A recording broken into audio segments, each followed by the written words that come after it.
Welcome to episode 203 of Uncensored Conservatism. Today we're going to go around the United States, hopefully in less than 12 minutes, starting here, where a judge in Alabama determined that the immunity trial of Decatur police officer Mac Marquette can proceed. He is accused of shooting and killing a man in a car repossession effort gone wrong.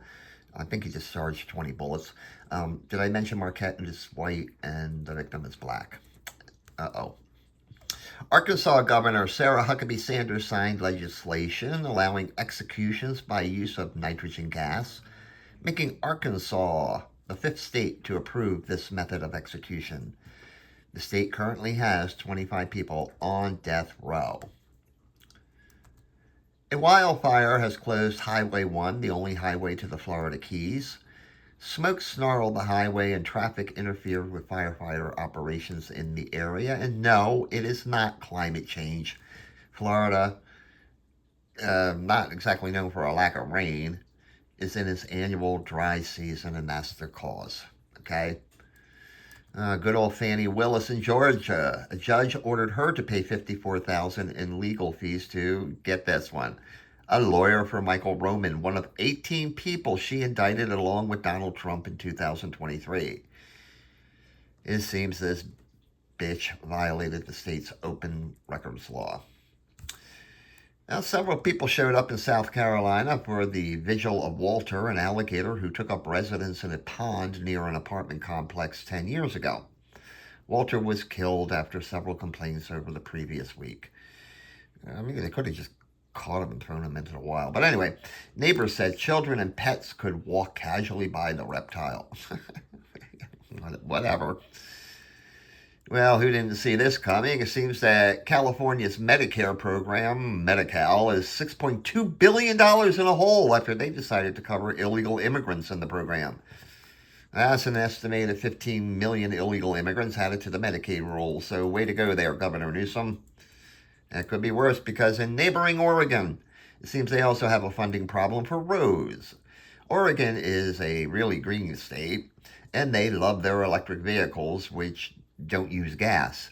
And taxes on gas pay for road repairs and other transportation projects. So you guessed it, they don't have the tax revenues now. Who couldn't see that one coming? Out in Hawaii, Mesa Hirono remains crazy. Star, a pet reindeer shown here in Alaska, has fallen ill after someone broke into his pen. Since that happened, the reindeer developed pneumonia and digestive problems. Star was also found wandering the streets after the unknown perpetrator set him free. So here's hoping Star makes a quick recovery. But according to the vets, it doesn't look good. Meanwhile, Pepper, a baby seal at an aquarium at Washington State University, was recently filmed doing rhythmic gymnastics with a fake piece of kelp in their mouth. Whatever. Togue Braun, a purveyor of seafood out of Maine, is scared their business might go under. They distribute seafood, mainly scallops, across the country by eliminating their carbon footprint. It seems the business is supported by the USDA, and Braun now fears losing funding because, Trump. What? A business folded without federal funding? I couldn't see that happening. Well, it was St. Patrick's Day on Monday in Boston, so everyone got drunk. In Rhode Island, Sheldon Whitehouse, sorry, you're still a dickhead. Vermont maple syrup producers and breweries are upset about the on-again, off-again tariffs against Canada proposed by President Trump. According to the state, 25% of businesses there rely on Canadian imports. Maybe they should look for something made in America. But anyway, they do have maple trees up there.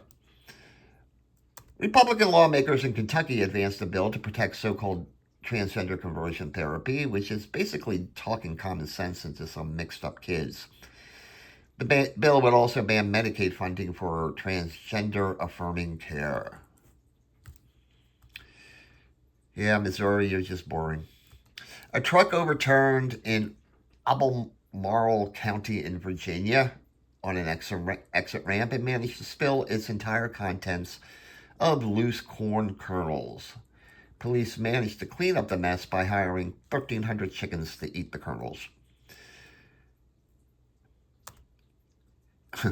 Aaron Brian Gunshus, yeah, winky, who kidnapped and murdered his girlfriend's ex-husband, was executed in Arizona this past week. So, well, good riddance to this piece of human shit. The Trump administration dropped a lawsuit against Texas that was started by the Biden administration. That lawsuit was over a Texas law that allowed local police to arrest and detain illegal immigrants coming across the border. All hands on deck. A dust storm coupled with smoke from wildfires and strong winds in New Mexico are wreaking havoc with travel plans out there. Police had to close a 130-mile stretch of highway from the Arizona border to Las Cruces.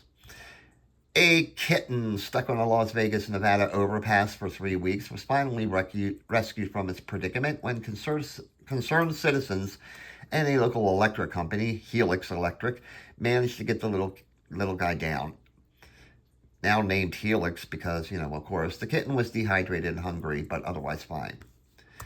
New York top appeals court tossed out a sexual abuse case against the state after they determined the allegations did not rise to the level of an actionable complaint.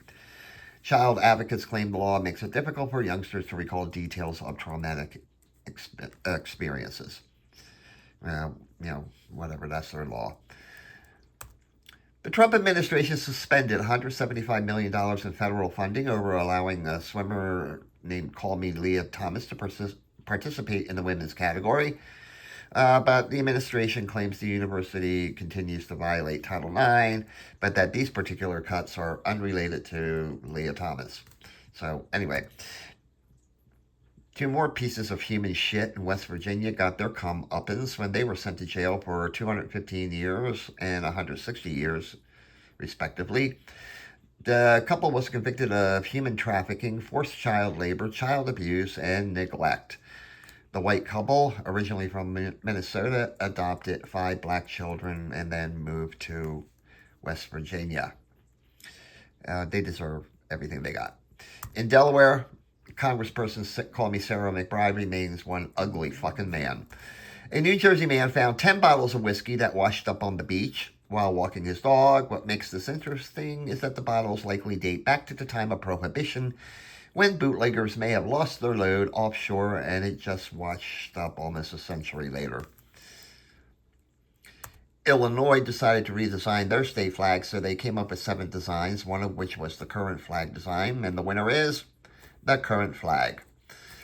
Police in Brownstone Township in Michigan were put to the test on St. Patrick's Day when they had to capture a runaway miniature horse. Whatever.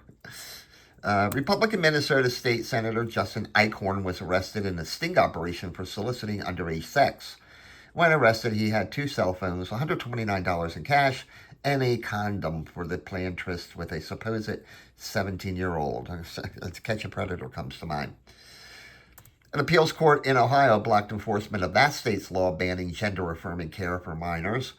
The Ohio State Attorney General vows to appeal the decision. Now, this is the same law that so-called Republican Governor Mike DeWine vetoed, but the veto was overridden. Former U.S. Senator from Wyoming, Alan Simpson, passed away at the ripe young age of 93. Best known for his quick wit and ability to play nice with Democrats at times.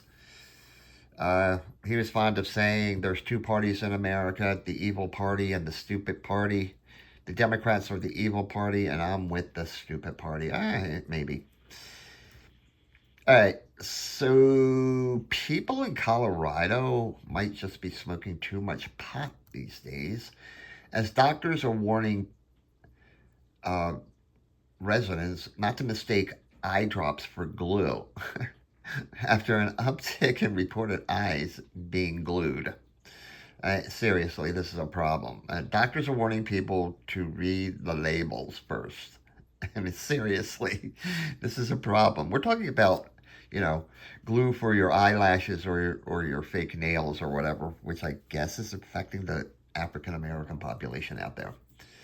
Well, the jury has spoken in North Dakota, and Greenpeace, an environmental group, must now pay Dakota Access, an energy company, $650 million in damages after the climate freaks lost their defamation case.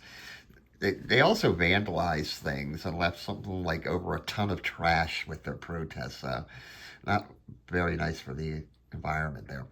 8 people died in a deadly pileup on Interstate 70 in western Kansas caused by the same sandstorms affecting New Mexico. Visibility was reported at 0 feet when the accident occurred. Incidentally, if you're ever in a sandstorm, I read this. Uh, Pull off the side of the road because it will pass, and turn your lights off because if you leave your lights on, the people behind you might be following your headlights and crash into you. So off to the side of the road, turn off all your lights, and survive. Anyway, and finally, Governor Jazz Hands of Minnesota, that tampon loving little weirdo Tim Walz, showed up before about 200 people at a town hall meeting in Iowa. His appearance in Iowa is fueling speculation that the man best known for calling Trump and Vance weird in a fit of glaring projection may run for president in 2028 for the Democrats.